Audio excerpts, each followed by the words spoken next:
Hey, salut à toi qui regarde cette vidéo, j'espère que tu vas bien. Il serait peut-être temps de changer cette phrase d'intro, tu penses pas? Tu penses? Vous voulez que je change de phrase d'intro? Bon, j'espère que vous avez apprécié vos petits chocolats de Pâques parce que là on s'attaque à du lourd. Aujourd'hui, on se retrouve avec un nouveau ciné-critique. Bah on sait, c'est écrit dans le titre. T'as décidé d'être chiant ou quoi aujourd'hui?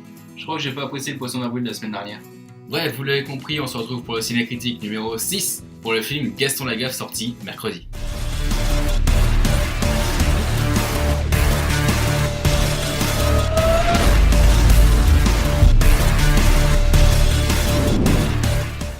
Alors, Gaston Lagaffe, comment dire? Déjà, il faut que vous sachiez qu'avant d'aller voir le film, j'avais vu une interview de la fille de Franquin qui avait dit que ce film était juste nul. En gros. Mais ce que je trouve bizarre, c'est qu'elle avait le droit de regarder le scénario. Et s'il était si nul que ça, elle aurait pu changer 2-3 trucs, ou au pire des cas, ne pas mettre son nom dans le générique. Bref, si vous êtes intéressé, je mettrai le lien de l'interview dans la description de la vidéo. Deuxio, j'étais à la toute première séance le jour de la sortie et il y avait absolument personne dans la salle. Même le projectionniste, je suis sûr qu'il s'est cassé. Et de 3, le film il m'a agréablement surpris. Pour un film adapté d'une BD. Pourquoi? Et bah c'est ce qu'on va voir maintenant.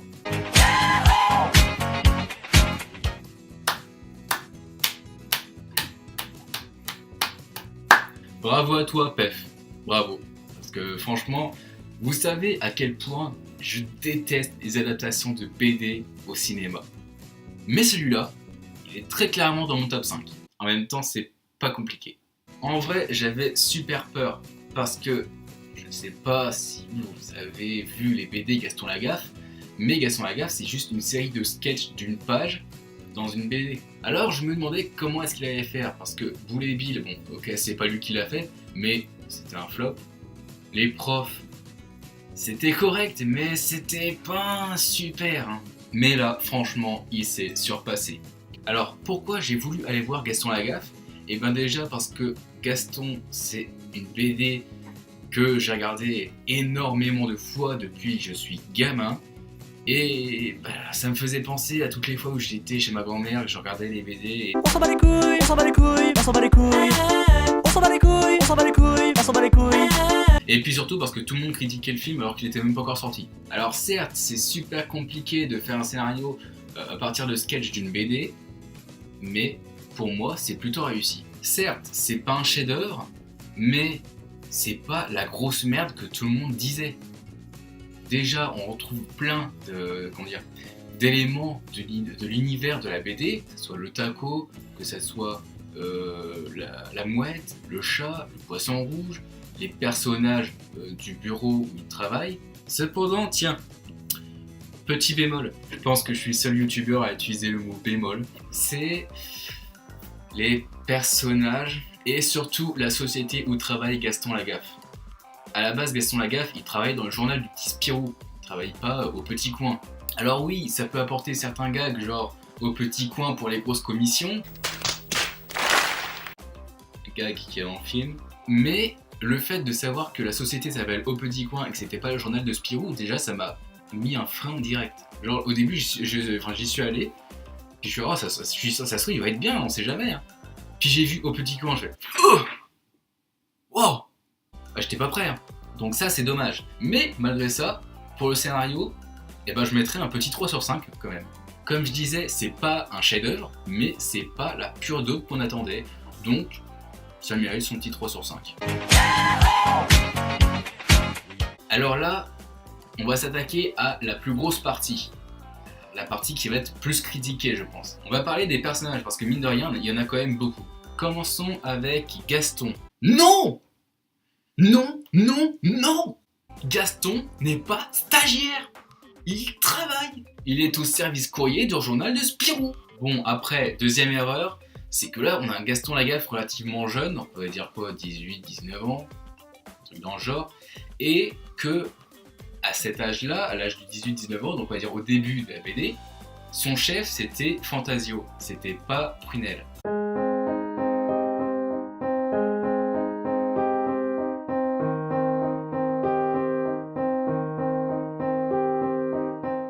Après, je pense savoir pourquoi ils ont pris Théo Fernandez dans le rôle de Gaston. C'est parce qu'en fait, Théo Fernandez, il a une syphose, donc une déformation de la colonne vertébrale.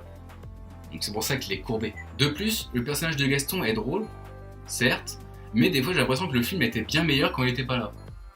C'est bizarre. Passons à Léon Prunel. Donc Léon Prunel, c'est le boss de Gaston, et contrairement à Gaston, Pef est vraiment excellent dans ce rôle. Franchement, il le tient à la perfection. Prunel, dans les BD, c'est un personnage qui se met systématiquement en colère contre Gaston, il veut absolument le faire travailler. Et dans le film, Pef, il est parfait. Alors certains pourraient dire qu'il est chiant de gueuler sans arrêt, mais il est dans son rôle, et donc on va pas pouvoir le critiquer sur ça, il est absolument dans son rôle. Joseph Lontarin. Là encore, petit bémol, ils ont mis Lontarin comme étant une sorte de stagiaire de police, sauf qu'en fait dans les BD, je crois qu'il est...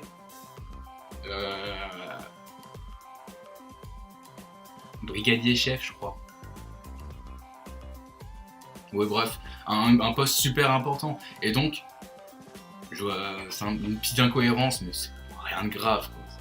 Sinon, à part ça, dans la BD et dans le film, Lontarin est très ressemblant. Peut-être pas physiquement, mais au niveau du jeu, au niveau de la personnalité du mec, on dirait les mêmes en fait. Donc toujours à vouloir le contrôler par rapport à la voiture, par rapport au stationnement. Non, je trouve que c'est vachement bien. Le seul problème que je dis, c'est juste le rôle, enfin le métier qui diffère un peu, mais puis un petit peu le physique, mais c'est pas non plus super grave, quoi. Aimé Demesmaeker. Là, je suis un peu plus sceptique. Alors oui, Jérôme Commander est bien dans son rôle, mais j'aurais préféré, au niveau de la personnalité, une sorte de François Damiens. Mais François Damiens n'est pas chaud. Dommage. Alison Wheeler. Et là, nous allons passer à la meilleure partie de la critique des personnages. Alors avant, je voudrais passer un message à Alison Wheeler. Et donc si vous avez un moyen de la contacter, franchement, je serai éternellement reconnaissant. Alison, toi qui m'écoutes, grand merci et grand bravo à toi. Au nom de tous les youtubeurs, qu'ils soient connus, qui ne soient pas connus, qui soient à moitié connus, grand merci et grand bravo. Bravo parce que d'une, t'étais la meilleure, sans mentir, hein. Je pense que tu passes du petit écran au grand écran comme ça assez rapidement et tu le fais franchement super bien. Et merci parce que grâce à toi, ainsi que tous les autres youtubeurs qui passent au cinéma, hein, par exemple Jimmy Labeu qui était aussi là avec toi sur ce tournage, je pense aussi à tous les acteurs qui étaient présents dans Le Manoir, merci à vous. Parce que non, les youtubeurs ne sont pas des abrutis qui restent dans leur chambre à filmer ce qu'ils font, s'ils font de la merde. Non, les youtubeurs ce n'est pas ça. Grâce à vous et à toi, le public peut voir que être youtubeur ce n'est pas faire de la merde. Un youtubeur c'est vraiment un métier. Un youtubeur c'est même un polymétier, on va dire. C'est un polymétier, donc il y a plusieurs métiers dans le même métier. Le youtubeur il peut être à la fois acteur, réalisateur, scénariste, monteur, il peut être ingé son et lumière, il peut être costumier, il peut être dessinateur, il peut être doubleur, et il est même chargé de communication pour sa chaîne. Donc, toi qui ne connaissais pas ce métier de youtubeur, je ne parle pas à toi Alison, hein. Toi qui ne connaissais pas ce métier de youtubeur, et ben maintenant tu peux voir tout ce qu'on fait. Ah donc toi tu fais tout ça? Bah ouais, je suis acteur, je suis réalisateur, j'écris la vidéo, je fais la lumière, non, ça c'est le soleil donc ça marche pas trop. Je règle un peu le son avec le micro. Après, il y a aussi les costumes. Les costumes, c'est ok. Dessinateur, je l'ai fait qu'une seule fois et c'était pour la vidéo Fanta. Donc une grosse vidéo. Monteur, évidemment. Doubleur, pas encore. Et chargé de com, bah à votre avis, qui est-ce qui fait la promotion sur Facebook, sur Twitter, sur Instagram, sur Snapchat et qui répond à vos commentaires sur Facebook et sur YouTube? Eh bah c'est Bibi. Donc oui, pour ceux qui en doutent encore, youtubeur c'est un vrai métier. Je connais pas beaucoup de gens qui peuvent pouvoir faire tout ça en très peu de temps.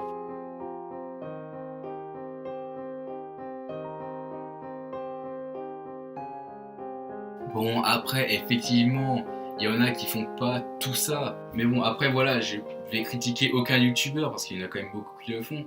Mais moi je suis plutôt du genre à privilégier la qualité, même si ça se voit pas trop, à la quantité.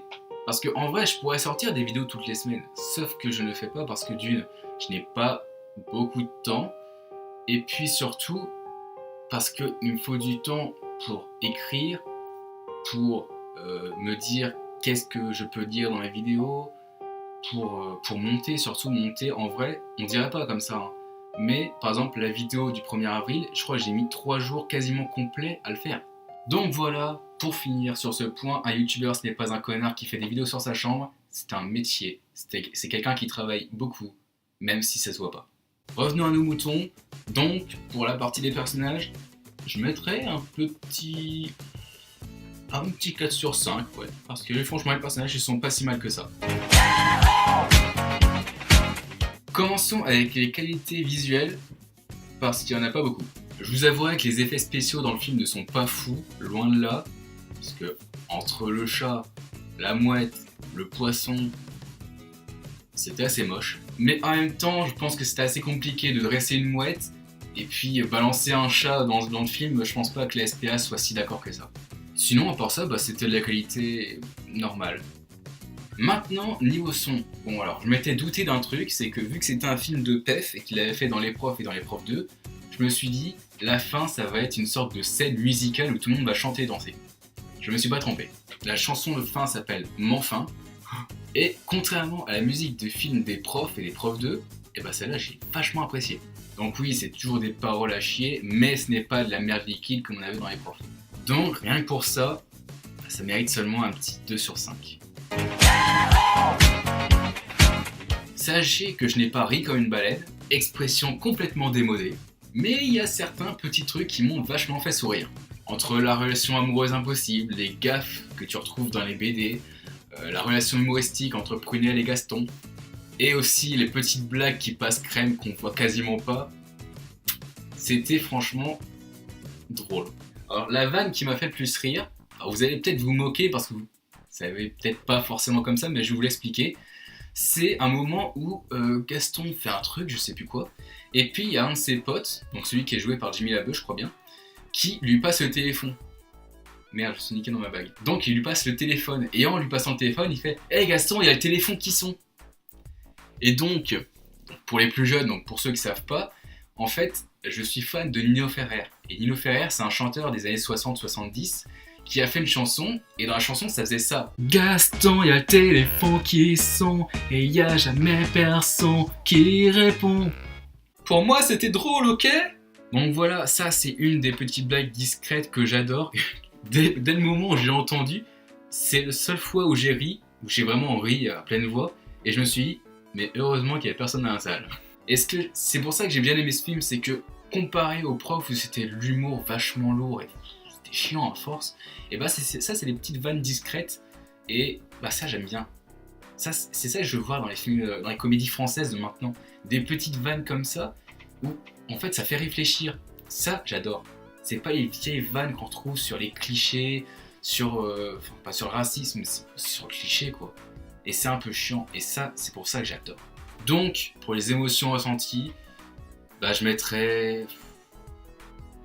j'hésite entre 3 et 4.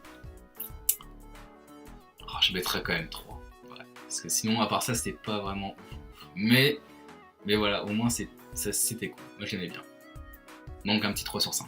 Donc voilà pour faire un petit débrief de Gaston Lagaffe. Donc je lui mets la note de 12 sur 20. Mais je vous l'avais dit qu'à partir de Black Panther, je serais un petit peu plus méchant, vous voyez maintenant. Mais en vrai, si c'était avant, ça aurait pu faire une sorte de 14 ou 15 sur 20. Quand j'avais vu la bande-annonce sur YouTube, je m'étais dit que ça semblait mauvais. J'ai pas dit que c'était mauvais, j'ai dit que ça semblait mauvais. Je pensais que ça allait être un humour assez lourd comme Les Profs, parce que c'était PEF. Et non, j'étais agréablement surpris. Et puis même par rapport à la BD, on retrouve l'univers par rapport aux personnages, par rapport aux animaux, par rapport aux gaffes que Gaston fait. Et ça change des comédies françaises adaptées de BD. Donc franchement non, j'ai été surpris et franchement je vous conseille de le voir. Et c'est rare que je dise ça pour un film adapté de BD. Pourquoi ? Déjà d'une, parce que j'avais vu les commentaires sur Facebook et sur YouTube quand la bande-annonce était passée, et les gens disaient c'est de la merde, c'est nul. Oh là là, Franquin il va se retourner dans sa tombe. Ta gueule. Non mais au bout d'un moment, faut le dire comme ça, le film il est pas sorti, tu le critiques pas. Tu peux critiquer la bande-annonce en disant que ça a l'air nul, mais tu dis pas que c'est nul ou que c'est de la merde. Si tu vois pas le film, tu ne peux pas critiquer. C'est tout. Puis surtout les gars, putain, faites une critique intelligente quoi, je sais pas. C'est comme si moi je disais Harry Potter, c'est de la merde. Alors que j'ai lu seulement le titre. Bon en vrai je l'ai vu, hein. Mais voilà, c'est juste pour exemple. C'est con, on est d'accord. Donc voilà, je pense que cette vidéo est à présent terminée. N'hésitez pas à liker, n'hésitez pas à vous abonner, à partager, n'hésitez pas non plus à commenter si vous avez quelque chose à dire, on sait jamais. Hein. Les liens pour les réseaux sociaux sont dans la description de la vidéo. Et on se retrouve normalement la semaine prochaine pour une nouvelle vidéo. Tchuss!